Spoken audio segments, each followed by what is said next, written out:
Supreme court نے بانی P T I کے خلاف توشہ فوجداری کیس میں ٹرائل کورٹ کی کارروائی غیر قانونی قرار دینے کی درخواست پر فریقین کو کل کے لیے نوٹس جاری کر دیے ہیں۔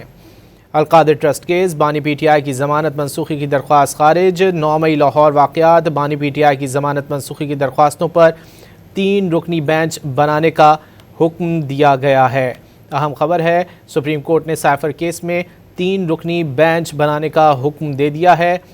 سپریم کورٹ کا سائفر کیس میں 3 رکنی بینچ بنانے کا حکم۔ القادر ٹرسٹ کیس، بانی پی ٹی آئی کی ضمانت منسوخی کی درخواست خارج کی گئی ہے۔ 9 مئی لاہور واقعات، بانی پی ٹی آئی کی ضمانت منسوخی کی درخواستوں پر 3 رکنی بینچ بنانے کا حکم دیا گیا ہے۔ توشہ کیس، بانی اور بشرا بی بی کی ضمانت منسوخی کی درخواستیں غیر مؤثر ہونے پر خارج کر دی گئی ہیں۔ سپریم کورٹ نے سائفر کیس میں 3 رکنی بینچ بنانے کا حکم دے دیا ہے۔